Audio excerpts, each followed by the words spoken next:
मैं चाहता था स्क्रीन के सामने वाले अपने इस हैंडसम चेहरे से सब कुछ जी सकता था, लेकिन मैंने वापस लौटने के लिए सबसे क्रेजी तरीका चुना। किसी में मुझ पर सवाल उठाने की हिम्मत नहीं थी, किसी की सांस तक नहीं चल रही थी। जब उन प्लेयर्स ने मेरे बॉडी पर कब्जा किया तो उन्हें लगा कि ये उनके लिए एक जैकपॉट है, क्योंकि हर एक टारगेट लड़की की मेरे लिए शुरुआती लाइकिंग 90% से ऊपर थी। हाँ, मुझे सब पसंद करती थी, लेकिन उन बेवकूफों ने अपनी घिनौनी झूठी चालाकियों और गिड़गिड़ाने वाले तरीकों से एक अच्छे खासे मौके को पूरी तरह बर्बाद कर दिया। जब तक 10वें प्लेयर को सिस्टम ने खत्म नहीं कर दिया, तब तक वो उन औरतों के कपड़े के कोने तक नहीं छुपाए थे। उन्हें इस बात का अंदाजा नहीं था कि जब वो कुत्तों की तरह उन औरतों को खुश करने में लगे थे, उससे पहले ही उन औरतों को ये बात समझ आ गई थी कि बॉडी के अंदर का इंसान बदल चुका है। मैं हवा में तैरते हुए ये सब देखकर धीरे धीरे हंस रहा था। क्या एक शर्त लगाओगे? मुझे वापस भेज दो। बस 3 महीनों में मैं उन सारी औरतों को मेरे सामने घुटनों के बल बैठा दूंगा। सिस्टम ने मजाक उड़ाते हुए कहा, अच्छा ऐसा है? तुम्हारे हिसाब से चुने गए 10 चालाक प्लेयर का एक बार भी कामयाब हुए? सिस्टम मेरी बात सुनकर काफी देर तक खामोश रहा, फिर वो एग्री कर गया। तुम्हें 2 दिन देता हूँ, अगर पहला स्टेज फेल हुआ तो तुम्हारा हाल उन सब से 10 गुना बदतर कर दूंगा। मैंने कहा, अच्छा ठीक है, ये डील है। तभी एक सफेद रोशनी चमकी और मैंने एक अजीब से पिंक रंग के रेशमी बेड पर अपनी आंखें खोली। मैं तुरंत भागकर आईने के सामने गया। मेरा चेहरा डर लगने की हद तक पीला पड़ चुका था। कलाई पर सिंपैथी पाने के लिए बनाया गया वो बदसूरत चोट का निशान अभी भी चुप रहा था। मेरी आंखों में एक नफरत सी दौड़ गई। कितना गंदा लग रहा है। मेरी बॉडी की ऐसी हालत कर दी उन्होंने। सर की आवाज के साथ मैंने झटके से पर्दे हटा दिए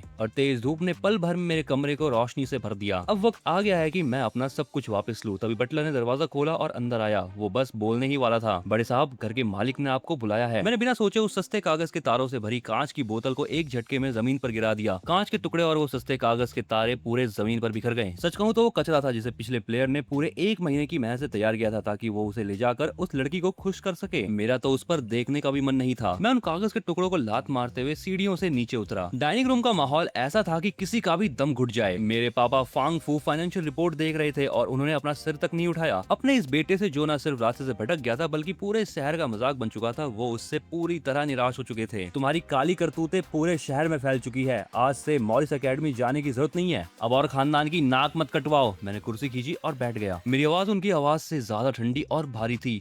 आप मेरा नाम कटवाना चाहते हैं? तुम सी क्लास में सबसे आखिर नंबर पर हो। बोर्ड ऑफ डायरेक्टर्स को भी मैं अब और नहीं संभाल सकता। मैं बोला, मेरे लिए एक आखिरी मौका मांगिए। अपनी दोनों उंगलियों के बीच मैंने उस जेड ग्रेड के बैच को पकड़ा, जो कि एक बेइज्जती की निशानी था। अगले महीने की परीक्षा में मैं अपनी असली जगह वापस ले लूंगा। मेरी बात सुनकर पिताजी के हाथों में थमा अखबार थोड़ा कांप गया। ये बात करने का अंदाज उनके लिए बहुत जाना पहचाना था। उन्होंने अखबार नीचे रखा और अपनी बोहें सिकोड़ ली। मैं सीधे उनकी आंखों में देख रहा था और एक कदम भी पीछे हटने के लिए तैयार नहीं था। चाहे मैं पहले जैसा भी रहा हूँ, अगर इस बार मैं नाकाम हुआ तो मैं खुद अपनी मर्जी से सारी जायदाद और शेयर्स का हक छोड़ दूंगा और खुद इस फांग परिवार से बाहर भी निकल जाऊंगा। मैंने अपने पीछे हटने के सारे रास्ते खुद ही बंद कर दिए थे। चाहे मुझे सच में बाहर ही निकाल दिया जाता, मेरी काबिलियत के दम पर मैं तब भी एक शानदार जिंदगी जी सकता था। लेकिन ये सेल्फ रिस्पेक्ट की लड़ाई थी जो मुझे हर हाल में जीतनी थी। पिताजी ने मुझे बहुत गौर से देखा और आखिर में एक गहरी सांस ली। ये आखिरी महीना है, मैं उन बूढ़े डायरेक्टर्स को संभाल लूंगा। मैं अपनी उस धूल जमी हुई सुपर कार को चला कर लाया और उसे मॉरिस एकेडमी के गेट पर रोक दिया। मैं कार के दरवाजे पे टिक के बड़े आराम से उस बड़े से स्कूल के स्लोगन वाले पत्थर को देख रहा था। 3 साल पहले उस पर लिखा स्लोगन खुद मैंने अपने हाथों से ही लिखा था। तभी एक अजीब सा हेयर स्टाइल वाला लड़का मेरे सामने अकड़ते हुए आया। उसके चेहरे पे साफ साफ दुश्मनी और बदमाशी दिख रही थी। अरे, ये हमारे फांग खानदान के बड़े साहब नहीं है? उसके हाथ में मौजूद पेन की नोक बुरी नीयत से मेरी पीठ पर आके चुभी। सुना है तुम पिछले हफ्ते जबरदस्ती लियू परिवार की पार्टी में घुस गए थे और लियू खानदान की बेटी ने तुम्हें कचरे की तरह स्विमिंग पूल में फेंकवा दिया था। वहाँ का पानी कैसा था?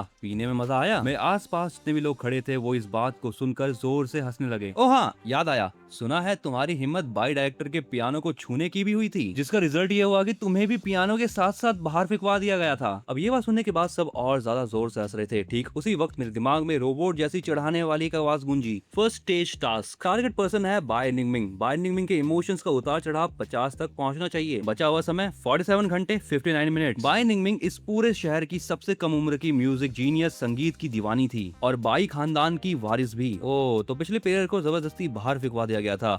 क्या यही वो प्लेयर थे जिसे तुमने टास्क के लिए चुना था? मैंने सार्केज्म मारते हुए सिस्टम से पूछा और सिस्टम का मजाक भी उड़ाया। सिस्टम ने सच में निकम्मों की फौज चुन रखी थी। सामने खड़ा वो लड़का और आसपास के लोग और तेजी से हंसने लगे। उस लड़के ने तो मेरा कॉलर पकड़ने के लिए हाथ भी आगे बढ़ा दिया। तुम बस एक ऐसे आवारा हो जिसे फांग परिवार ने छोड़ दिया है। लेकिन तभी थप्पड़ की एक जोरदार आवाज आसमान से गिरी बिजली की तरह गूंजी और पूरा शोर पल भर में सन्नाटे में बदल गया। वो लड़का अपना गाल पकड़े खड़ा था। उसकी आंखें फटी की फटी रह गई। उसका आधा चेहरा देखते ही देखते बुरी तरह लाल पड़ गया और सूज गया। छी, कितना गंदा है। मैंने नफरत से हाथ झाड़े, जैसे कि मैंने अभी अभी कोई मच्छर या मक्खी मारा हो। तुम्हारी इतनी हिम्मत कि तुमने मुझे मारा, वो लड़का गुस्से से चिल्लाते हुए मुझ पर झपटा। तुम्हें क्या लगता है कि तुम आज भी 3 साल पहले वाले फांग युआन हो? तुम अब सिर्फ एक कचरा हो। वो अजीब तरीके से हाथ पर मारते हुए मेरी शर्ट पकड़ने की कोशिश करने लगा। मैं बस जरा सा एक तरफ हटा। मैंने अपने आप को इतने अच्छे संभाला जैसे कि मैं कोई डांस कर रहा हूँ। उसका वार खाली गया और वो अपना बैलेंस को बैठा और वो वहीं सबके सामने मुंह के बल बेहद बुरी तरीके से गिर पड़ा। उसकी पैंट घिस के फट गई और उसकी जिब भी खुल गई, पूरी तरीके से धूल से सन गया था। आसपास खड़े लोगों ने हैरान होकर एक गहरी सांस ली। क्या ये सच में वही इंसान है जो दूसरों के तलवे चाटता था, जो किसी की भी हाथों की कठपुतली बन जाता था? क्या ये वही आवारा फांग युआन है? मैंने नीचे झुककर उस लड़के का कॉलर कस के पकड़ा और उसे सर उठाने पर मजबूर किया और मेरी आंखों में एक जानलेवा ठंडक थी। जो बात तुमने अभी कही, क्या उसे एक बार फिर दोहराने की हिम्मत है तुम में? ठीक उसी वक्त एक बेहद ठंडी और संभली हुई आवाज गूंजी, तुम सब अब हद में रहो। कुछ ही कदमों की दूरी पर बाय निंगमिंग अपनी ठंडी नजरों से मुझे घूर रही थी।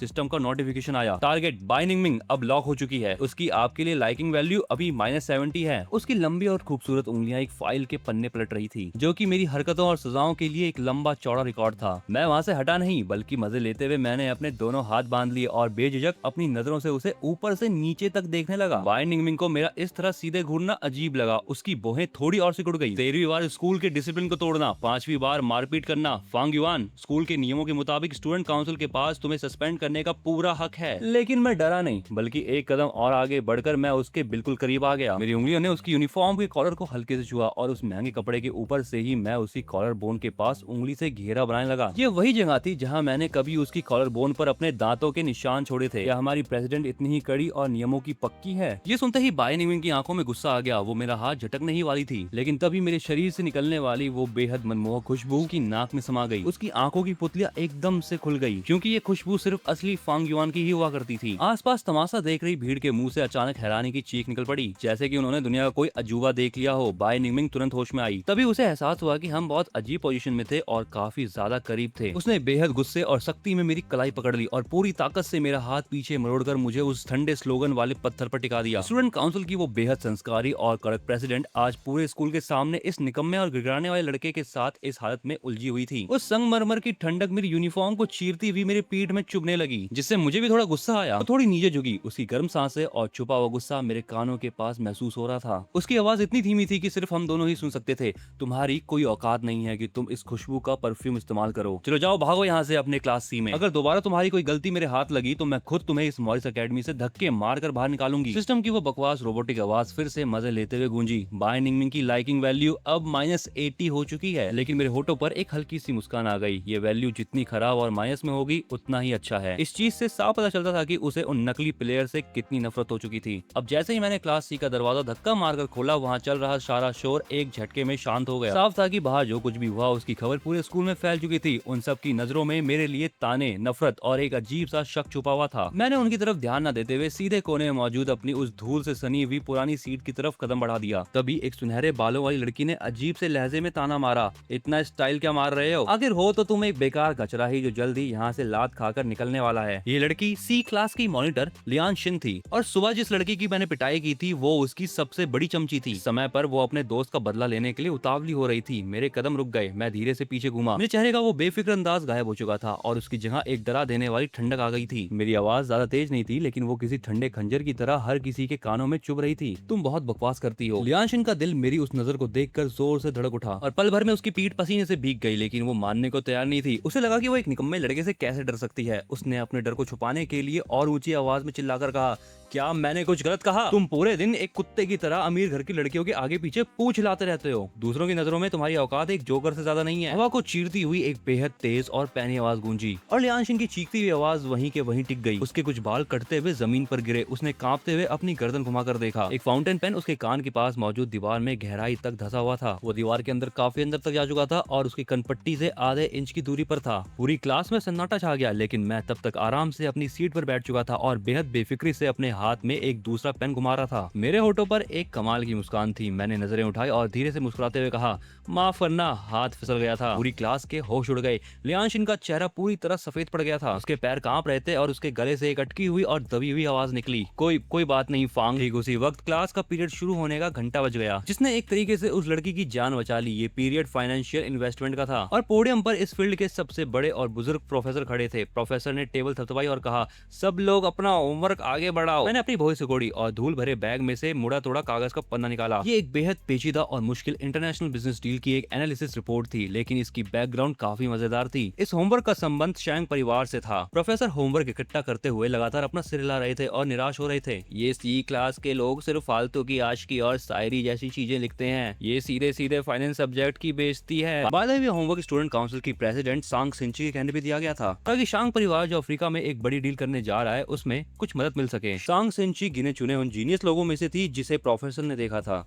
रही बात पहले नंबर के जीनियस की, तो प्रोफेसर की वो उदास और उलझी हुई नजर सीधे कोने में बैठे हुए मुझ पर अटक गई, जो इस समय पर पेन से कुछ लिख रहा था। वो लड़का जिसने बस 15 साल की उम्र में डूबते हुए फांग परिवार को दोबारा खड़ा कर दिया था, एक असली बिजनेस जीनियस, यानी कि असली फांग युआन, यानी कि मैं। प्रोफेसर अब मेरे पास आए और रुक गए। उनकी आवाज में गहरी निराशा और दुख था। क्या इस बार भी तुम्हारा होमवर्क जमा करने का कोई इरादा नहीं है? मैंने अपना सिर नहीं उठाया। मेरा पेन उस मुश्किल और उलझी हुई रिपोर्ट पर बेहद तेजी से चल रहा था। मैं सिर्फ उस सवाल का जवाब नहीं लिख रहा था, बल्कि मैं शांग परिवार के बेहद चालाकी से बुने गए चार और प्लान के परकच्चे उड़ा रहा था। प्रोफेसर को लगा कि मैं उनकी बात को नजरअंदाज कर रहा हूँ और उन्हें गुस्सा आने वाला था कि तभी अचानक उनकी नजर मेरे टेबल पर पड़े उस पन्ने पर गई। अगले ही पल वो पूरी तरह शॉक्ड रह गए। मेरे पेन ने आखिरी और एक बेहद सटीक लाइन खींची और इंक उस पन्ने पर फैल गई। मैंने अपनी 2 उंगलियों से उस कागज को पकड़ा और हल्के से आगे बढ़ा दिया, जैसे कोई कचरा फेंक रहा हो, और उसे सीधा प्रोफेसर के सामने रख दिया। प्रोफेसर ने नीचे देखा और उनकी आंखें फटी की फटी रह गई। उस कागज पर इतने सारे मुश्किल और सटीक फॉर्मूले लिखे हुए थे जो सीधे उस बिजनेस डील की सबसे बड़ी और छुपी हुई कमजोरी की तरफ इशारा कर रहे हैं। और मैंने न सिर्फ उसे ढूंढ निकाला, बल्कि उसके बगल में रेड पेन से बड़े घमंड में एक नोट भी लिख दिया, शॉर्ट सेलिंग करो। एक भी कदम की गलती हुई तो भारी नुकसान होगा, और अगर सही दांत लगा तो मुनाफा 300% से भी ज्यादा होगा। ये कोई मामूली होमवर्क के असाइनमेंट नहीं था, ये सीधी सीधे एक खुली चुनौती और धमकी भरा नोट था। अगर मैं इस प्लान के मुताबिक शांग परिवार की उस डील में दखल देता तो शांग परिवार को ऐसा नुकसान होता जिसका अंदाजा भी नहीं लगाया जा सकता था। प्रोफेसर के हाथ बिना किसी कंट्रोल के बुरी तरह कांप रहे थे। वो कागज उनके हाथ में खड़खड़ा रहा था। उन्होंने झटके से अपना सिर उठाया और मुझे इस तरह देखने लगे जैसे वो किसी इंसान को नहीं बल्कि किसी भूत या मॉन्स्टर को देख रहे हो। तुम ये कैसे कर सकते हो?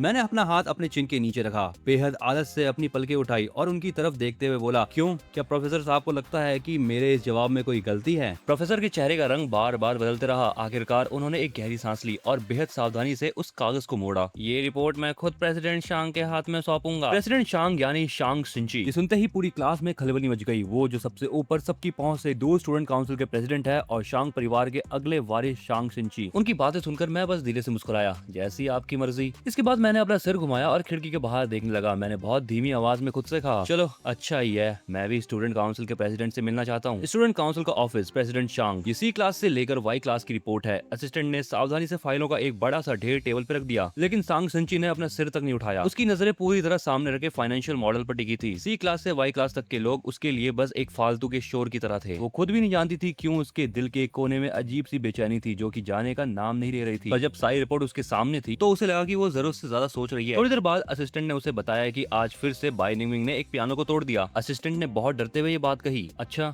उसका बिल उसे दे दो और उसे कहो कि उस पियानो की पूरी कीमत स्टूडेंट काउंसिल के अकाउंट में ट्रांसफर कर दे। सांग सिंची उसके लिए ज्यादा दिमाग नहीं लगाना चाहती थी। प्रेसिडेंट शांग। तभी प्रोफेसर अचानक ऑफिस में अंदर आ गए। उनकी आवाज में एक ऐसी घबराहट थी जिसे छुपाया नहीं जा सकता था। वो लगभग भागते हुए अंदर आए थे और उन्होंने दोनों हाथों से उस रिपोर्ट को इस तरह आगे बढ़ाया जैसे कोई कीमती तोहफा दे रहे हो। ये रिपोर्ट आप इसे एक बार जरूर देखिए। ये सुनकर सांग सिंची के हाथ रुक गए और फाइनली उसने अपनी नजरें उठाई। उन्होंने उस कागज को अपने हाथ में लिया और जैसे ही उनकी नजर उस पर लिखी बातों पर पड़ी, कमरे की हवा जैसे एक पल के लिए जमसी गई। सांग सिंची के चेहरे का वो शांत और संस्कारी अंदाज गायब हो गया और उसकी जगह एक भारी और डरा देने वाला गुस्सा आ गया। उस कागज को पकड़ने की वजह से उनकी उंगलियों के जो जोड़ थे वो सफेद पड़ गए। उसने अपने होठों को कस के बीच लिया। ये किसने लिखा है? उसकी आवाज में बहुत गुस्सा था, लेकिन उसने कमरे का तापमान एकदम ठंडा कर दिया था। सी क्लास के फांग युआन ने लिखा है ये सब कुछ। प्रोफेसर की आवाज बहुत दबी और डरी हुई निकली। शांग सिंची एक पल के लिए चौंक गई। उसकी आंख में अजीब सी हलचल हुई। इस नाम से भला वो अनजान कैसे हो सकती थी? 3 साल पहले मैं ठीक उसी सीट पे बैठता था जिस पर वो आज बैठी हुई थी, लेकिन अचानक एक ही रात में जैसे मैं पूरी तरह बदल गया। आसमान की ऊंचाइयों से सीधे कीचड़ में जा गिरा, मानो किसी कॉकरोच की तरह। वो इंसान था जिसे पीछे छोड़ने के लिए वो दिन रात मेहनत करती थी, और अचानक मैं उनके लिए एक ऐसा इंसान बन गया जिससे वो सबसे ज्यादा नफरत करती थी। लेकिन मेरी लिखी हुई इस रिपोर्ट को देखकर उसे लगा कि क्या मैं 3 साल से बस नाटक कर रहा था या फिर सही समय का इंतजार। इन सब बातों की परवाह किए बिना मैं यूनिवर्सिटी के सबसे शांत चाइनीज रेस्टोरेंट के अंदर चला गया। मैंने धीरे से खुद से कहा,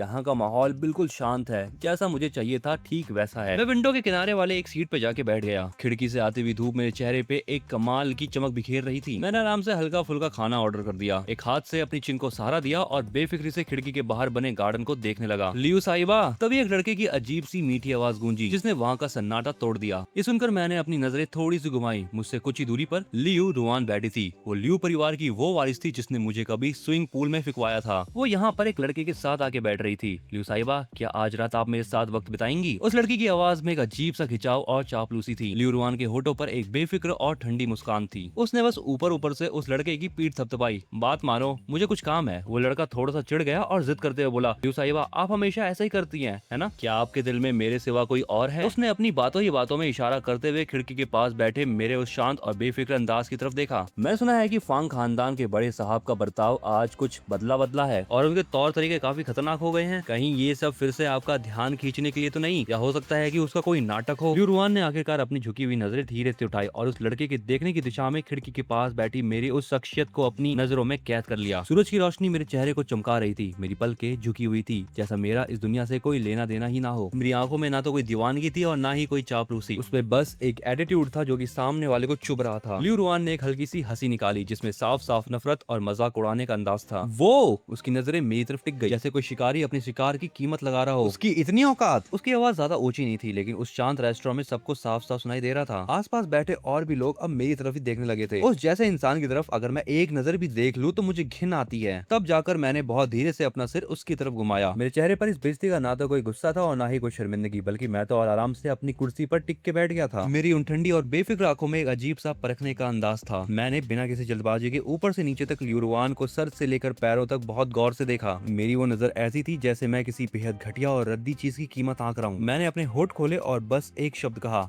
गंदगी। ये सुनते ही रेस्टोरेंट में बैठे जितने भी लोग थे उन सब की सांसें थम गई। लियू रुआन के चेहरे पे जो मजे लेने वाली मुस्कान थी वो वहीं के वहीं जम गई। फांग युआन, वो इंसान जो कभी उसके पीछे एक कुत्ते की तरह पूंछ हिलाता था, वही फांग युआन आज सबके सामने ऐसी नजरों से और ऐसे लहजे में उसकी बेइज्जती करने की हिम्मत कर रहा था। उसकी इतनी हिम्मत की उसने मुझे गंदगी कहा। फांग युआन! लियू रुआन ने गुस्से में अपने पास बैठे उस लड़के को झटके से दूर धकेला। वो अपनी सीट से खड़ी हो गई और कुछ ही कदमों में तेजी से चलकर मेरी टेबल के पास आ खड़ी हुई। गुस्से से सीधे मेरे आंखों में झांकने लगी जैसे वो मेरे अंदर वो पुरानी दीवानगी, डर या घबराहट ढूंढने की कोशिश कर रही हो। लेकिन अब जब लियू रुआन मेरे सामने आई तो उसका सामना मेरी उन आंखों से हुआ जो पूरी दुनिया को नजरअंदाज करती थी, जिनमें उसके लिए हल्की सी नफरत और ऊपर से नीचे तक देखने वाली दया थी। लियू रुआन गुस्से में पागल होकर हंसने लगी लेकिन उस हंसी में एक ऐसी ठंडक थी जो हड्डियों तक को कपा दे। नाटक तो तुम बहुत अच्छा कर लेते हो, उसने अपनी आवाज को बहुत धीमा करते हुए कहा। तुम्हें क्या लग रहा है इस तरह का एटीट्यूड दिखाकर तुम मुझे अपनी तरफ खींच लोगे? ये सब तुम्हारे मुझे फंसाने के नए पैतरे है ना? वो झटके से मेरे और करीब आ गई। उसकी गर्म सांसें सीधे मेरे चेहरे को महसूस हो रही थी। उसकी आवाज में पूरी तरह घमंड और मुझे नीचा दिखाने का जिद था। चाहे मैं कितनी भी गंदी क्यों ना हूँ, लेकिन इस जिंदगी में मैं तुम्हें कभी भी छूना पसंद नहीं करूंगी। मुझे जानकर बड़ी खुशी हुई। मैंने सीधे लियू रुआन की आंखों में देखा और बेइज्जती कर दी उसकी। मेरी नजरों में हलचल या डर नहीं था। अगर लियू साहिबा को कोई और काम ना हो तो अब मुझे अपना खाना खाना है। देखो ठंडा हो रहा है। लियू रुआन और ज्यादा गुस्सा हो गई और उसने गहरी सांस ली और तेजी से पलट के रेस्टोरेंट के दरवाजे की तरफ बड़े बड़े कदम बढ़ाते हुए चली गई। ये छोटा सा तमाशा अब शांत हो चुका था। मैंने अपने टेबल पे सजे उस खाने की तरफ देखा और बड़े आराम से बैठ गया। लेकिन तभी सिस्टम की आवाज आती है, टास्क रिमाइंडर, बचा हुआ समय 44 घंटे 32 मिनट। वो आवाज मुझे याद दिला रही थी कि मेरा काम अभी अधूरा है और ये वक्त आराम से खाने का नहीं है मेरे लिए। खैर मैंने उस आवाज को पूरी तरह अनसुना कर दिया और बड़े आराम से अपने कटोरे में रखे सूप को चम्मच से मिलाने लगा। दोपहर के बाद की जो क्लास थी वो मेरे लिए इतनी आसान थी जैसे सांस लेना। ये वो फील्ड थी जिसमें मैं 15 साल की उम्र से पहले से ही एक्सपर्ट बन चुका था। ये जो बीच के 3 साल खाली बीत गए थे वो सिर्फ मेरी काबिलियत पे जमी धूल की तरह थे जो अब हट चुकी थी। मैंने अपनी चिन पे हाथ रखा और बेफिक्री से खिड़की के बाहर देखने लगा। मेरे दूसरे हाथ की उंगलियों से मैं बड़े सलीके से पेन को हवा में घुमा रहा था। तभी क्लास खत्म होने का घंटा बजा और छाती पर स्टूडेंट काउंसिल का बैच लगाए हुए एक जूनियर मेंबर पूरी क्लास के सामने डरते हुए अंदर आया। उस सीधे कोने में मेरी सीट की तरफ बढ़ा। Student Fang Yuan. उसकी आवाज में काम के सिलसिले वाली इज्जत तो थी लेकिन वो अपनी आंखों का डर छुपा नहीं पा रहा था। प्रेसिडेंट शांग ने आपको अपने ऑफिस में बातचीत के लिए बुलाया है।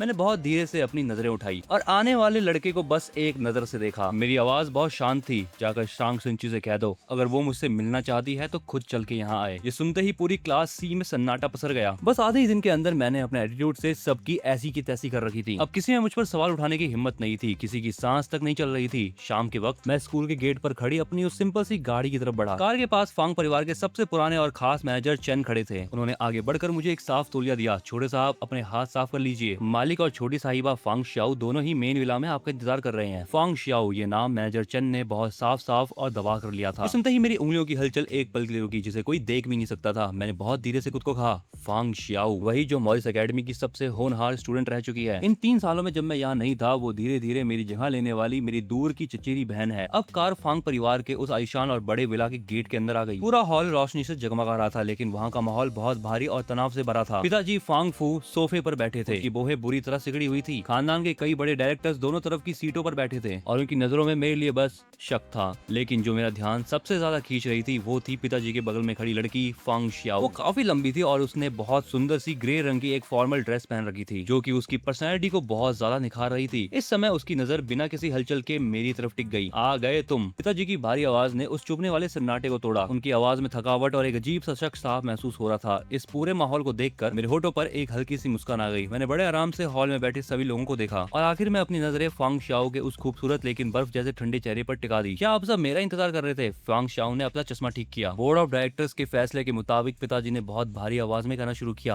आज से फांग शियाओ अस्थायी रूप से बिजनेस और खानदान में तुम्हारे सारे हक और जिम्मेदारियां संभालेगी। उन्होंने मेरी तरफ देखा। उनकी आंखों में एक ऐसी बेबसी और भारीपन था जिसे छुपाना मुश्किल था। इस खानदान के मुखिया होने के नाते पूरे परिवार के फायदे के सामने उन्हें अपने खुद के रिश्तों और भावनाओं को पीछे छोड़ना ही पड़ा था। तुम्हारी इन 3 सालों की आवारागर्दी और गलतियों की वजह से तुमने इस घर में अपनी बात रखने का हक बहुत पहले ही खो दिया था। अब से ठीक 1 महीने बाद अगर तुम मॉरिस एकेडमी के मंथली एग्जाम में टॉप 3 में नहीं आ पाए तो फांग शियाओ परमानेंटली हमारा सारा बिजनेस अपने हाथ में ले लेगी। हाल ही में तुमने जो कई बार नियम तोड़े हैं और वहाँ पर जो तमाशा किया है उसकी पूरी रिपोर्ट डायरेक्टर्स के पास पहुंच चुकी है। पिताजी ने तुम्हारे लिए जो 1 महीने का वक्त मांगा है वो सिर्फ इस कंडीशन में है कि तुम अपनी हद में रहो और कोई नया तमाशा ना करो। उसकी आवाज में अभी भी ठहराव और शांति थी। पूरे हॉल में बिल्कुल सन्नाटा छा गया। सारे डायरेक्टर्स एक दूसरे को देखने लगे और पिताजी चुपचाप बैठे रहे। मैं बस शांति से सब देख रहा था, लेकिन थोड़ी देर बाद बस मेरी आंखों में गुस्सा उबल रहा था। लेकिन तभी अचानक मैं धीरे से हंस पड़ा। मेरी वो हंसी उस शांत हॉल में बहुत साफ और सामने वालों के कानों में चुभने वाली थी। अस्थायी रूप से संभालेगी। मैंने मजे लेते हुए उनके शब्दों को दोबारा दोहराया। मेरे लहजे में उसके लिए साफ साफ मजाक और नफरत थी। जो चीजें मेरी है उन्हें कोई दूसरा छुए ये मुझे बिल्कुल पसंद नहीं आता। इस 1 महीने के अंदर अगर तुम्हारी हिम्मत मेरी किसी भी चीज पर हाथ डालने की हुई या तुमने पीठ पीछे कोई भी गंदा खेल खेला तो मैं अपने हाथों से ही तुम्हारी ऐसी तैसी कर दूंगा। मेरी ये बात सुनते ही फांग शियाओ की आंखें एक पल के लिए सिकुड़ गई, लेकिन उस कड़क और परफेक्ट दिखने वाले चेहरे पर अभी भी कोई हलचल या घबराहट नहीं थी। उसने अपने जबड़े को कस लिया। उसकी आवाज अभी भी वैसी ही ठंडी थी, संभली हुई और बिना किसी डर के। उसने कहा, मेरी जिम्मेदारी सिर्फ फांग परिवार के फायदे की रक्षा करना है, बस इतना ही। ये सुनकर मैंने वहाँ मौजूद किसी भी इंसान की तरफ दोबारा नहीं देखा और तेजी से पलटकर वहाँ से बाहर निकल गया।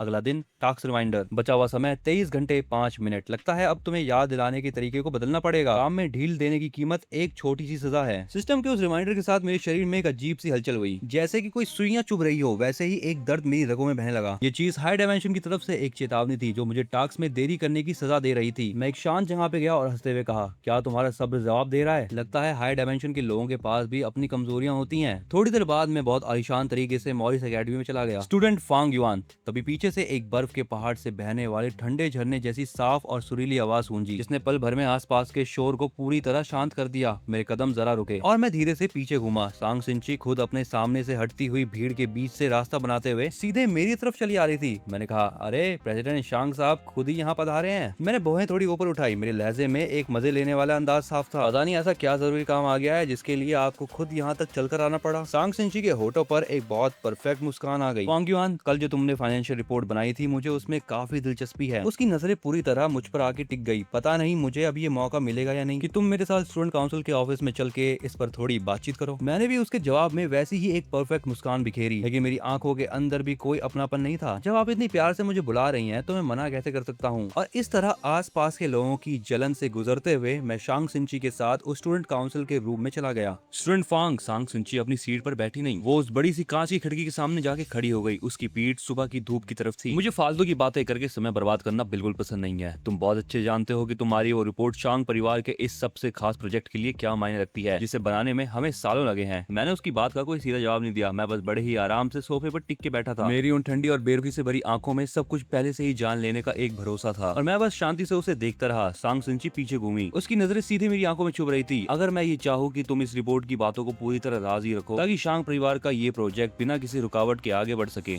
अगर तुम थोड़ा रुक जाते हो तो मैं तुम्हारी कोई भी शर्त मानने को तैयार हूँ। ये एक सौदा है। उसका ये अंदाज ये बता रहा था कि उसे माहौल को अपने कंट्रोल में रखने का कितना भरोसा है। प्रेसिडेंट साहब का वादा सुनने में तो ये सौदा बहुत महंगा लगता है। आखिरकार मैंने अपने होठ हिला ही दिए और बड़े ही एटीट्यूड में आकर बोला, ये सौदा इतना महंगा है कि शांग परिवार की उस पूरी मेहनत और इतने बड़े प्लान की बराबरी कर सके जिसे आप हर हाल में पाना चाहते हो। मैंने अपनी बातों को थोड़ा खींचते हुए कहा और मेरी नजर सांग सिंची के उस परफेक्ट लेकिन ठंडे चेहरे पे टिक गई, जैसे मैं किसी सामान या प्रोडक्ट की कीमत लगा रहा हूँ। सांग सिंची की भुएं एक पल के लिए अंदर ही अंदर सिकुड़ गई। उसकी ग्रे आंखों की गहराई में एक ठंडी और पैनी चमक दौड़ गई। इसकी हिम्मत तो देखो, ये सीधे आसमान छूने वाली बात कर रहा है। उसने मनी मन सोचकर मेरा मजाक उड़ाया और वो हिसाब लगाने लगी कि आखिर मैं क्या कीमत मांग सकता हूँ और जरूरत पड़ने पर क्या कड़े कदम उठाने पड़ेंगे। लेकिन मैंने अपनी बात का रुख एकदम से बदला। इस राज को मैं सच में तुम्हारे लिए पूरी तरह अपने सीने में दफना दूंगा। सांग सिंची की नजरें थोड़ी सीरियस हुई। तुम्हें क्या चाहिए? उसकी आवाज अभी भी वैसी संभली हुई थी, लेकिन कमरे के अंदर का माहौल और ज्यादा भारी हो गया था। मैंने मुस्कुराते हुए कहा, मैं तुम्हारे साथ एक शर्त लगाना चाहता हूँ और शर्त ये होगी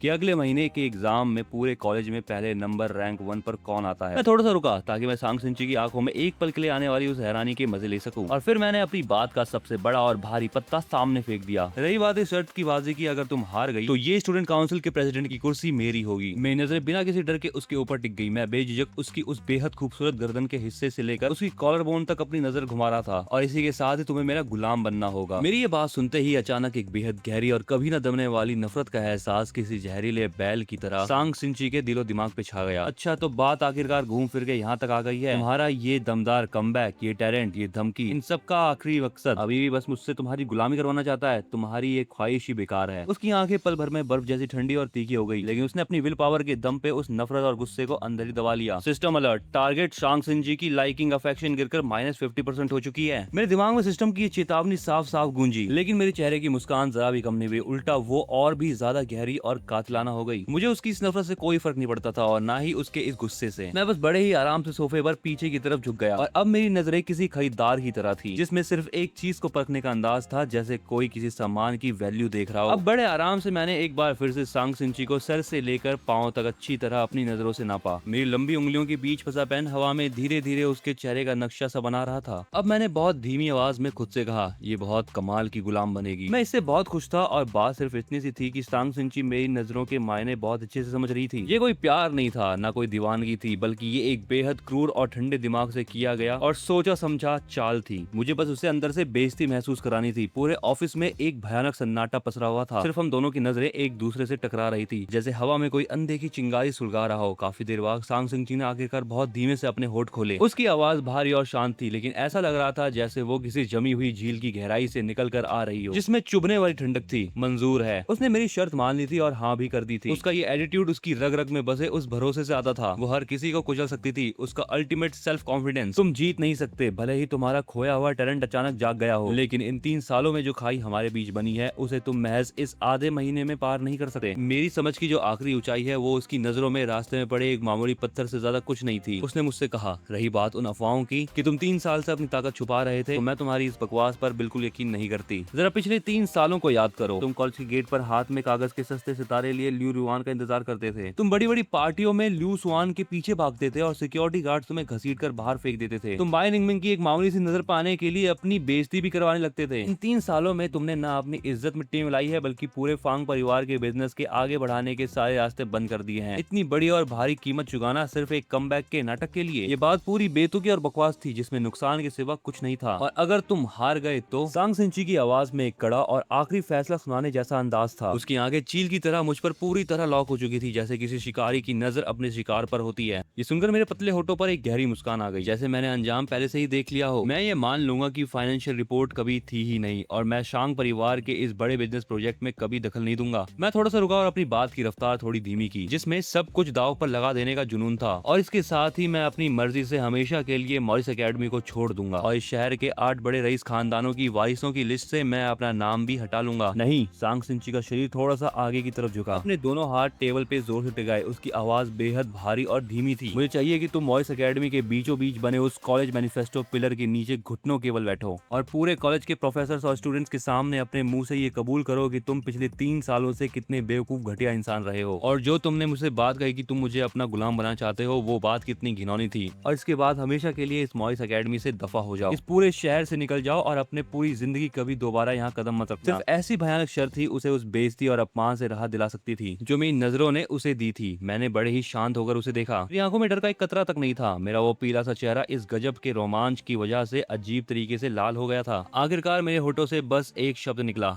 ठीक है। शर्त अब पक्की हो चुकी थी। हम दोनों के बीच एक अनदेखा और कड़ा कॉन्ट्रैक्ट साइन हो हो चुका था। तभी दिमाग में फिर से सिस्टम की आवाज गूंजी, ऐसा लगता है कि आप बहुत ज्यादा एक्साइटेड हैं, लेकिन मेरे एनालिसिस और कैलकुलेशन के मुताबिक आपके पास उसे जीतने का कोई पक्का मौका यानी 100% चांस नहीं है। तभी तो असली मजा आएगा, है कि नहीं? मुझे बिना किसी रोमांच और मजे की शर्त पसंद नहीं है। सिस्टम टास्क रिमाइंडर, बचा हुआ समय 15 घंटे 43 मिनट। दोपहर के वक्त जब कॉलेज की छुट्टी होने वाली थी तो वो किसी भूत की तरह ठंडी और डरावनी आवाज में दिमाग में दोबारा गूंजी, और उस आवाज के साथ ही मेरे बदन में पहले से भी कई ज्यादा दर्द उठा। मैं सिर उठाकर क्लास की दीवार पर लगी घड़ी को देखा। छुट्टी होने के बाद अब सिर्फ 30 मिनट बचे थे। अगर कॉलेज का ये वक्त हाथ से निकल गया और मुझे इस टास्क को पूरा करने के लिए लुओ परिवार के घर जाना पड़ा तो वहाँ घुसकर इसे करना वाकई आसान नहीं होने वाला। मॉरिस एकेडमी का east wing music piano room. कमरे की हवा में रेजिन, पुरानी म्यूजिकल शीट और गुलाब के एसेंस ऑयल की एक अजीब सी मिलीजुली खुशबू थी। लुओ सुआओ, मेरे सारे टारगेट में सबसे मुश्किल और जिसे समझना नामुमकिन हो ऐसी लड़की, एक ऐसी कड़क आर्टिस्ट जिसने अपने तन मन को पूरी तरह इन म्यूजिकल नोट्स के हवाले कर दिया हो। वहाँ पियानो के पास एक लंबा और खूबसूरत साया रोशनी और अंधेरे के बिल्कुल बीचों बीच खड़ा था। लुओ सुआओ ने अपना सिर थोड़ा नीचे झुकाया हुआ था और उसकी पतली नाजुक उंगलियां पियानो के कवर पर हल्की सी टिकी थी। वो किसी पुराने जमाने की क्लासिक ऑयल पेंटिंग जैसी लग रही थी, जिसमें गजब की रॉयल्टी तो थी लेकिन साथ ही एक गहरा दुख भी छुपा हुआ था। मैंने पहले भी कहा था ये जगह तुम्हारे आने के लिए नहीं है। उसकी आवाज में कोई गर्माहट नहीं थी, उसका एक एक शब्द भारी थकावट और मुझे वहाँ से भगाने की जिद से भरा था। मैंने उसकी बात को पूरी तरह अनसुना कर दिया। मेरी नजर पियानो के कवर से हटकर वहाँ बिखरे हुए कुछ पीले पड़ चुके कागजों पर जा टिकी, जिन पर लिखे हुए अनगिनत म्यूजिकल नोट्स को काट काट कर पूरी तरह खराब कर दिया गया था। चेंजेस के कई निशान, कई लाइनें और गुस्से में पेन से खरोचे गए वो निशान एक दूसरे के ऊपर अजीब से मंडरा रहे थे। इस जगह पर मेरी आवाज एकदम शांत और ठंडी थी। तुमने इसे 15 बार बदला है लेकिन तुम अभी भी इससे खुश नहीं हो। मुझे बताओ तुम संगीत के जरिए आखिर क्या बयां करना चाहती हो। ये कहते हुए मेरा हाथ बहुत धीरे से उसके कंधे पे जा टिक गया। System alert, target Luo Suao, emotional fluctuation, score 35%। बाहर निकलो यहाँ से। लुओ सुआओ की आवाज उसके भीजते हुए दांतों के बीच से निकली, जिसमें अपनी बर्दाश्त की आखिरी हद पर होने वाली एक कम कभी साफ महसूस हो रही थी। उंगलियां गुस्से और बेबसी में अपने ही घुटनों को जोर से खींच रही थी। वो बर्फीला अकड़ा हुआ हाथ मेरे सामने था। म्यूजिक कभी झूठ नहीं बोलता लुओ सुआओ। मेरी आवाज किसी लवर की फुसफुसाहट की तरह बेहद धीमी और मीठी थी, जिसमें उसकी रूह के पार देख लेने का एक जादू था। चलो मुझे अंदाजा लगाने दो कि तुम्हारी इस धुन के अंदर आखिरकार क्या बह रहा है। मेरी उंगलियां उसकी कांपती हुई कलाई के पल्स पर जाके रुक गई, जहाँ मैं उसकी बेकाबू और बुरी तरह भागती हुई धड़कनों को महसूस कर सकता था। ये एक डर है। मेरी आवाज बहुत हल्की थी लेकिन उसके कानों पर किसी भारी हथौड़े की तरह लगी। ये गुस्सा और पागलपन है। मेरी उंगलियों ने उसकी नब्ज पर दबाव थोड़ा और बढ़ा दिया। यह हड्डियों तक में बसी हुई एक गहरी नफरत है। इन आखिरी दो शब्दों को मैंने बिल्कुल उसके बर्फीले कान के पास जाकर अपनी सांसों को छोड़ते हुए कहा। लुओ सुआओ का पूरा बदन इस बात को सुनते ही पूरी तरह कांप उठा। उसने झटके से अपने हाथ को पीछे खींचना चाहा, लेकिन मेरी उंगलियों ने, जो कि ऊपर से देखने में बहुत नरम लग रही थी लेकिन अंदर से बहुत मजबूत थी, उसकी नब्ज को अपनी जगह पर जोर से जकड़ रखा था। नहीं, ऐसा बिल्कुल नहीं है। उसने अपनी फटी और भारी आवाज में इस बात को झुठलाने की कोशिश की। उसकी आवाज पूरी तरह टूट चुकी थी और वो अपनी आखिरी उम्मीद के खोने की एक दर्द भरी चीख जैसी लग रही थी। तुम इस पियानो से नफरत करती हो, तुम इस कमबख्त म्यूजिकल नोट से नफरत करती हो और तुम दुनिया की नजरों में बनी उस महान और चमचमाती हुई म्यूजिक जीनियस लुओ सुआओ से भी उतनी ही नफरत करती हो। मेरी नजरें उसकी कांपती हुई पीठ के पार देख रही थी, क्योंकि मेरी आवाज अचानक से बेहद साफ और कड़क हो गई, जिसमें सब कुछ खत्म कर देने वाली एक क्रूरता थी। तुम्हारी माँ, वही जिन्हें इस सदी का सबसे महान पियानिस्ट कहा जाता है, उनकी वजह से ही तुमने इस संगीत की दुनिया में अपना कदम रखा था और उन्हीं के नाम के बदौलत तुम्हारे सिर पर ये जीनियस की बेटी का ताज सजाया गया था। मेरी उंगलियों के नीचे उसकी नब्ज एक पल के लिए बिल्कुल थम सी गई और अगले ही पल वो पहले से भी कई ज्यादा पागलों की तरह भागने लगी। लेकिन उन्हीं की वजह से तुम इस पियानो से मिलने वाली हर एक बेड़ी और उसकी परछाई से उतनी ही नफरत भी करने लगी। इसीलिए तुम इसे अपनी पूरी जिंदगी में कभी पूरा नहीं कर पाओगी। मेरी नजरें दोबारा से उस महंगे पियानो पर बिखरे हुए कागजों के मलबे पे जा टिकी और मेरी आवाज में तरस से भरा हुआ एक गहरा मजाक था। इस धुन को जिसे तुमने उनकी आत्मा के लिए बनाना शुरू किया था, मेरी बात पूरी हो पाती कि उसने मुझे चुप रहने के लिए कह दिया। सिस्टम अलर्ट, टारगेट लुओ सुआओ का इमोशनल फ्लक्चुएशन अपने पीक पर पहुंच चुका है। 85%। टास्क पूरा हुआ। लुओ सुआओ की दर्द भरी चीख और दिमाग में बजने वाले सिस्टम की वो रोबोटिक आवाज एक साथ गूंजी तो आखिरकार मेरा अंदाजा सही निकला। ये गहरा दर्द और तड़प भी तो दिलो दिमाग की एक बहुत बड़ी हलचल ही है। मैंने नीचे बैठी हुई लुओ सुआओ की तरफ देखा। मेरी आंखों में अभी भी वही ऊपर से नीचे देखने वाला बेरुखा और ठंडा अंदाज था। मेरा हाथ आगे बढ़ा और मैंने पियानो के कवर पर रखी उन म्यूजिकल शीट को एक झटके में अपने हाथ में दबोच लिया। नहीं, लुओ सुआओ की आंखों की पुतलियां पल भर में फैल गई, क्योंकि वो कागज का टुकड़ा ही उसकी जिंदगी की आखिरी उम्मीद था, जिसके सहारे वो खुद को इस नर्क से आजाद करने की कोशिश कर रही थी। मैंने उस कागज को फाड़ दिया जिसमें उसकी बेबसी और खुद को बचाने की वो आखिरी धुंधली सी उम्मीद लिखी थी। वो सब कुछ मेरे हाथों के एक ही झटके में हवा में तैरते हुए अनगिनत छोटे टुकड़ों में बिखर गया। कागज के वो फटे हुए टुकड़े हवा में लहराते हुए उस चमकते हुए पियानो के कवर पर गिरने लगे और वहाँ बिछे महंगे कारपेट पर भी बिखर गए। समय जैसे इस एक पल के लिए पूरी तरह थम सा गया था। चारों तरफ सन्नाटा था। लुओ सुआओ का मुंह पूरी तरह खुला खुला रह गया, लेकिन उसके गले से अब एक भी लफ्ज नहीं निकल पा रहा था। लुओ सुआओ की नजरें पूरी तरह मेरी उंगलियों के बीच से उस आखिरी फटे हुए टुकड़े पर टिक गई जिस पर अनगिनत बार काटा गया वो म्यूजिकल सिंबल बना था। वो टुकड़े किसी मरती हुई बेबस पतंग की तरह उसे सूने नजरों से देख रहा था। अब बताओ, मेरी आवाज बर्फ की तरह ठंडी थी। क्या तुम्हारा दिल नहीं कर रहा कि तुम मेरे टुकड़े टुकड़े कर दो ताकि तुम अपनी इस म्यूजिक शीट का बदला ले सको? दफा हो जाओ। लुओ शुआओ के भींचे हुए दांतों के बीच से एक फटी हुई आवाज निकली। अगर मैं एक कदम और आगे बढ़ता तो मुझे पता था कि वो मेरी ऐसी तैसी जरूर कर देती। मैंने अपनी नजरें नीचे की, उंगलियों पर लगे कागज के बारीक टुकड़ों को बेफिक्री से झाड़ा और लुओ शुआओ के पास से गुजरता हुआ सीधे उस लाइट के नीचे रखे पुराने खामोश पियानो की तरफ बढ़ गया। मैंने एक ही झटके में पियानो का कवर ऊपर उठा दिया। नहीं, लुओ शुआओ पागलों की तरह मेरी तरफ झपटी। उसका निशाना सीधे मेरी गर्दन पे था। वो मेरे जैसे नकारा इंसान को अपने पियानो को हाथ भी लगाने नहीं देना चाहती थी। इससे पहले कि उसकी उंगलियां मेरे बालों को भी छुपाती, मेरी उंगलियों के पोर पियानो की कीज पर टिक गए। मैंने कीज को जोर से दबाया नहीं था, बस उन्हें बहुत आराम से छुआ था, जैसे कोई पंख छू रहा हूँ। पियानो से एक सिंगल सुर निकला जो कि बर्फ के पहाड़ से पिघले हुए पानी की तरह था। लुओ शुआओ लड़खड़ाते हुए आधा कदम पीछे हट गई और उसके घुटने जोर से जमीन से जा टकराए। वो कारपेट पे घुटनों के बल बैठ गई और उसकी नजरें पियानो के सामने बैठी मेरी पीठ पे जम गई। पियानो से अब सुरों की नदी बहने लगी, लेकिन अब वो साफ पानी नहीं थी, बल्कि वो धुन कई ज्यादा गहरी, धीमी और एक बेहिसाब दर्द और उदासी से लिपटी हुई थी। घुटनों के बल बैठी लुओ शुआओ का बदन जैसे जम सा गया। उसकी आंखों का वो खूनी गुस्सा पल भर में गायब हो गया और उसकी जगह एक अजीब से खालीपन ने ले ली। ये धुन तो वही है। उसकी यादों के बंद दरवाजे अचानक खुल गए। एक धुंधली, पुरानी और इतिहास के पन्नों में दफन हो चुकी दोपहर। ये तब की बात थी जब वो सिर्फ 9 साल की थी और अपनी जिंदगी का पहला पियानो कंपटीशन हार गई थी। तेज बुखार की वजह से उसकी हर सांस उसके गले को जला रही थी। पूरी दुनिया उसकी नजरों के सामने घूम रही थी और उसके पास बचा था तो सिर्फ हार का वो भयानक डर और अकेलापन। उसने पियानो बजाते हुए 3 सुर गलत दबा दिए थे। ये सब इस कमबख्त बीमारी की वजह से हुआ, सब मेरी इस कमजोरी की वजह से हुआ। अब माँ मुझसे कितनी निराश होंगी। वही माँ जिसने अपने सारे सपने और अपनी अधूरी जिद उस छोटी सी बच्ची के कंधे पे लाद रखी थी। लेकिन तभी किसी के आने की आहट हुई। कदम बहुत हल्के थे, में एक हिचकिचाहट थी और फिर पियानो के कवर को बहुत ही संभाल कर खोलने की एक हल्की सी क्लिक की आवाज आई और उसके ठीक बाद यही धुन हवा में गूंजने लगी थी। वो धुन किसी बेहद कोमल और प्यारे हाथ की तरह थी जो उसके डर और उसकी बीमारी के दर्द को सहला रही थी। तेज बुखार में उसका दिमाग सुन्न था। उसे ये भी याद नहीं था कि पियानो आखिरकार कौन बजा रहा था। याद थी तो सिर्फ उस धुन से मिलने वाली सुकून और सुरक्षा की वो पुरानी इमोशंस। ठीक होने के बाद उसने ना जाने कितनी बार पियानो की कीज पर उस धुंधली धुन को ढूंढने की कोशिश की, लेकिन सब कुछ बेकार रहा। लेकिन आज वो धुन इतनी साफ और जादू की तरह मेरी उंगलियों से निकल रही थी। ये जो धुन है, मेरी आवाज शांत थी। ये तुम्हारी माँ ने उस आखिरी शर्त से ठीक पहले लिखी थी जब से उसने होश संभाला था। उसकी माँ इस पूरे महाद्वीप की सबसे चमकती हुई सितारा थी, लेकिन जब वो बस 7 साल की थी तो उसकी माँ एक बहुत बड़ा चैलेंज हार गई और उस चैलेंज को हारने के बाद उसने संगीत की दुनिया को अलविदा कह दिया। और उसी के बाद से उसकी माँ पत्थर दिल और सनकी हो गई और उन्होंने अपने सारे अधूरे सपनों को एक भारी बेड़ी बनाकर उस मासूम बच्ची के कंधों पर लाद दिया। दिन गुजरते गए, साल बीतते गए। वो पियानो उसके लिए एक टॉर्चर टूल बन गया था। उसका टैलेंट उसके लिए एक श्राप बन गया था। वो तो बस अपनी माँ के सपनों को पूरा करने वाली एक मशीन बनकर रह गई। इसका मतलब ये था कि उसकी माँ ने कभी भी उसे असली रूप से प्यार भी नहीं किया था। जो हार सकती थी, जो बीमार हो सकती थी और जो डर भी सकती थी। लुओ शुआओ के सब्र का बांध टूटा और उसकी आंखों से आंसू बह निकले। आंसुओं की बड़ी बड़ी बूंदें जमीन पर गिरने लगी और पल भर में उसके नीचे बिछा वो महंगा सा कारपेट भी भीग गया। सिस्टम अलर्ट, टारगेट लुओ शुआओ का इमोशनल फ्लक्चुएशन स्कोर 97%। ये देखकर मैं बिना कुछ कहे चुपचाप मुड़ा और कमरे से बाहर जाने लगा। रुको,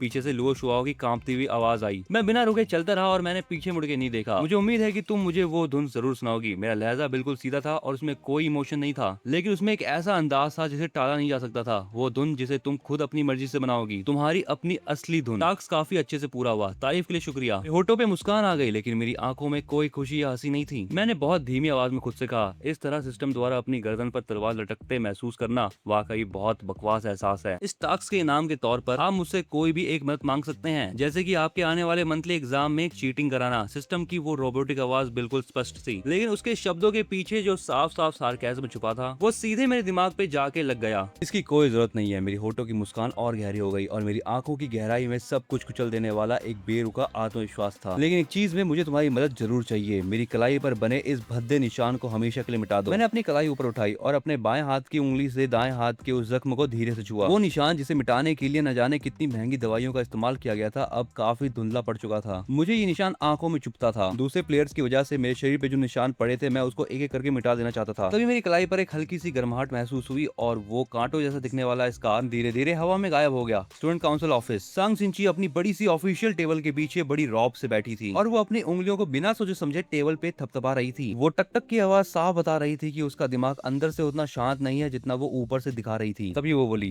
फांग युआन का सस्पेंशन और पनिशमेंट रिकॉर्ड जरा निकाल कर मेरे सामने लाओ। टेबल से कुछ ही दूरी पर खड़ी बाय निंगमिंग तभी विजिलेंस डिपार्टमेंट की की एक नई साइन की भी फाइल को समेट कर रख रही थी। सांग सिंची की बात सुनते ही उसके हाथ एक पल के लिए बहुत मामूली सी ठिठके। उसने बहुत धीरे से अपना सिर ऊपर उठाया। Punishment record. बाय निंगविंग की बातों में एक अनदेखा कड़ापन और शक साफ झलक रहा था। पिछले 3 सालों में जो उसने महान कारनामे किए हैं उनके बारे में तुमसे बेहतर कौन जानता है। अचानक तुम्हें उसमें इतनी दिलचस्पी कब से होने लगी? सांग सिंची की उंगलियां टेबल पे थम गई और उसकी नजरें सीधे बाय निंगविंग के चेहरे पे जाकर लॉक हो गई। उसने बहुत ही बारीकी से सामने वाले के लहजे में छुपी उस नाराजगी को पकड़ लिया था जो बाय निंगविंग को सांग सिंची के इस रिकॉर्ड से हुई थी। इस बात को छोड़ो, मैं तुमसे ये पूछना चाहती हूँ कि आखिरकार तुम कब से उससे जुड़े मामलों पर इतने तीखे रिएक्शन देने लगी हो? मैं तो बस हैरान हूँ। बाय निंगविंग ने बहुत ठंडे और बेरुखे अंदाज में जवाब दिया। एक ऐसा कचरा स्टूडेंट जो क्लास से लात मारकर निकाले जाने वाला था, आखिर उसकी औकात ही क्या है? क्या वो वाकई इतना काबिल है कि तुम अपना कीमती वक्त उसकी उन बकवास और बेकार फाइलों को खंगालने में बर्बाद करो? सांग सिंची ने बाय निंगविंग की उस बर्फीली और शक से भरी नजरों का डटकर सामना किया। दोनों की आंखों के पीछे एक गहरा तूफान सुलग रहा था। वो कुछ पलों के लिए बिल्कुल खामोश रही और उसकी उंगली ने एक बार फिर अनजाने में टेबल को हल्के से थपथपाया, जैसे मन ही मन किसी का प्रॉफिट तोल रही हो। और आखिरकार वो वापस पीछे हटी, अपनी उस बड़ी सी कुर्सी के बैकरेस्ट से टेक लगाई और उसका अंदाज थोड़ा सा रिलैक्स हो गया। यहाँ तक कि उसके होठों पर एक बहुत हल्की सी मुस्कान आ गई, शायद इसलिए क्योंकि वो मुझे अब बिल्कुल अलग महसूस करा रहा है। सांग सिंची की नजरें खिड़की के बाहर गिरते हुए शाम के घने अंधेरे पर जाकर टिक गई और उसकी आवाज काफी धीमी हो गई। वो बदल चुका है। यहाँ तक कि सांग सिंची भी, जो हमेशा खुद पर काबू रखती थी, जो हर एक चीज को मुट्ठी में रखती थी और जो हमेशा मुझे अपने पैरों की धूल और एक कलंक समझती थी, वो भी आज अपने मुंह से कह रही थी कि मैं बदल चुका हूँ। पूरे ऑफिस में एक सन्नाटा छा गया। बाय निंगविंग की नजरें एक बार फिर सांग सिंची के उस बेहद खूबसूरत चेहरे पे जाके टिक गई, जैसे वो उस चेहरे के बारीक हाव भाव से उस सच को पढ़ने की कोशिश कर रही थी जो सांग सिंची उसे छुपा रही थी। लेकिन उसे कुछ भी हासिल नहीं हुआ। फांग फैमिली विला में एक चमचमाती लाल रंग की सुपर कार वहाँ से सजे धजे हरे भरे लॉन में कुचलते हुए आई और सीधे विला के आंगन के ठीक बीचों बीच आके रुक गई। मैं कार के दरवाजे से टेक लगाकर खड़ा हो गया और मेरी उंगली उस कलाई को सहला रही थी जो अभी बिल्कुल साफ हो गई थी। वही कलाई जहाँ से पुराने जख्म का निशान साफ हो चुका था। तभी दूसरी मंजिल पर स्टडी रूम की उस बड़ी सी कांच की खिड़की के पास एक लंबी और बेहद खूबसूरत लड़की दिखाई दी, फांग शाओ। उसने अपना सिर थोड़ा सा नीचे झुकाया हुआ था और चश्मे के पीछे छुपी उसकी तीखी नजरें नीचे आंगन में खड़े सीधे मेरे चेहरे पे टिकी थी। मुझे उसकी वो चुभने वाली नजर सीधे साफ महसूस हुई। मैंने अचानक अपना सिर उठाया और हमारी नजरें एक दूसरे से टकरा गई। मेरी आंखों में देखते ही मेरे होठों पर एक ताना मारने वाली मुस्कान तैर गई और उसके बाद मैंने उस खिड़की की तरफ से अपना ध्यान हटाया। मैंने अपने कदम बढ़ाए और सीधा विला के मेन दरवाजे की तरफ चल दिया। ठीक उसी वक्त जब मैंने घर के अंदर कदम रखा तो वहाँ की घुमावदार सीढ़ियों से किसी के भारी कदमों की आवाज गूंजी। फांग शाओ बहुत ही शांत कदमों से सीढ़ियों से नीचे उतर रही थी। वो सीढ़ियों के बिल्कुल बीच में आके रुक गई और ऊपर से नीचे मुझे देखते हुए ये कहा कि मॉइस एकेडमी की छुट्टी होने के वक्त से पूरे 4 घंटे 28 मिनट बीत चुके हैं। उसने बहुत स्टाइल से अपनी बाइक कलाई ऊपर उठाई और अपने उस बेहद कीमती घड़ी पर वक्त देखा। कॉलेज से लेकर यहाँ तक आने में अगर गाड़ी को नॉर्मल स्पीड से भी चलाया जाए और रास्ते के ट्रैफिक को भी जोड़ लिया जाए तो समय का अंतर ज्यादा से ज्यादा 15 मिनट से ऊपर नहीं होना चाहिए था। तुम्हें हर हाल में 3:30 बजे यहाँ पर पहुंच जाना चाहिए था। आखिरकार तुम इतनी देर से कहाँ थे? चल गाइस, आज की इस वीडियो को हम यहीं तक रखते हैं। अगर तुम्हें ये वीडियो पसंद आई है तो इस वीडियो को हाइप करना बिल्कुल मत भूलना। अपने क्लासमेट्स के साथ इसे शेयर करो ज्यादा से ज्यादा। और हाँ, अगर तुम्हें इस वीडियो का नेक्स्ट पार्ट देखना है तो चैनल को सब्सक्राइब करो। कमेंट में मुझे बताना जरूर। मेरे चैनल पे और भी कमाल की वीडियो अपलोडेड है, तुम उसे भी जाकर एक बार चेक करो और मैं मिलता हूँ तुमको एक नई कहानी के साथ।